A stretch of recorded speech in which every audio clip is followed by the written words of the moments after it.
السلام علیکم ورحمۃ اللہ وبرکاتہ۔ دنیا میں کیا کیا ہو رہا ہے آج ہم آپ کو ایک سوال کے ذریعے بتاتے ہیں۔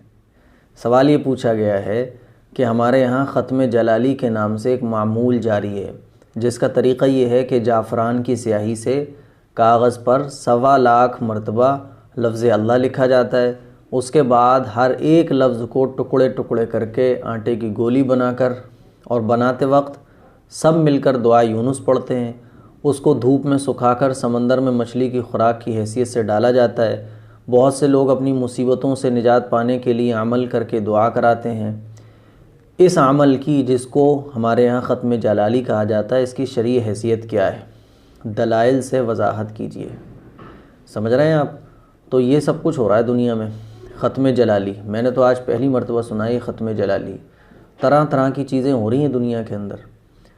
تو میرے عزیز بھائی جنہوں نے یہ سوال پوچھا ہے، اور تمام ناظرین کو میں بتا دینا چاہتا ہوں، جہاں جہاں بھی یہ ختم جلالی ہوتا ہو، یہ عمل جو ہے قرآن و حدیث سے ثابت نہیں ہے۔ قرآن و حدیث میں اس کا تذکرہ نہیں ملتا ہے۔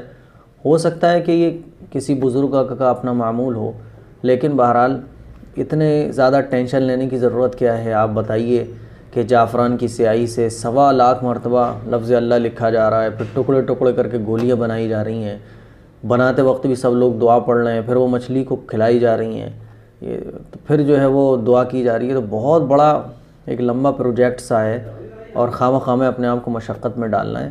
اور ہمارے لیے دیکھیے 2 راستے ہوتے ہیں ہمیشہ، ہمیشہ 2 راستے ہوتے ہیں، ہمیشہ یاد رکھیے گا۔ ایک راستہ تو وہ ہوتا ہے جو قرآن و حدیث سے بیان کیا ہوا راستہ ہوتا ہے، دوسرا ہوتا ہے اس طرح کے عمل ختم جلالی جو پتہ ہی نہیں ہوتے ہیں کہ آخر یہ کہاں سے نکلے۔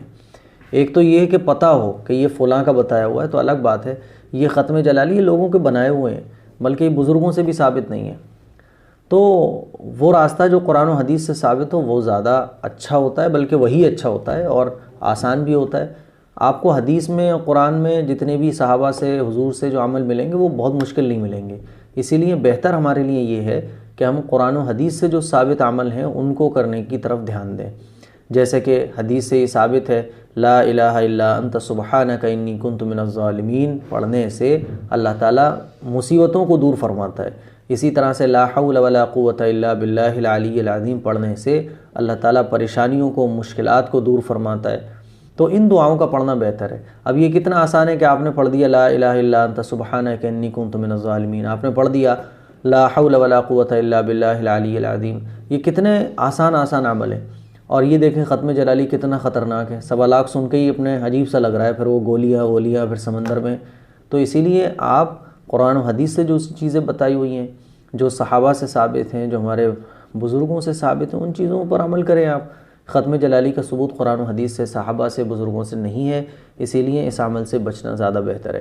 اس کلپ کو شیئر بھی کریں۔ السلام علیکم ورحمۃ اللہ وبرکاتہ۔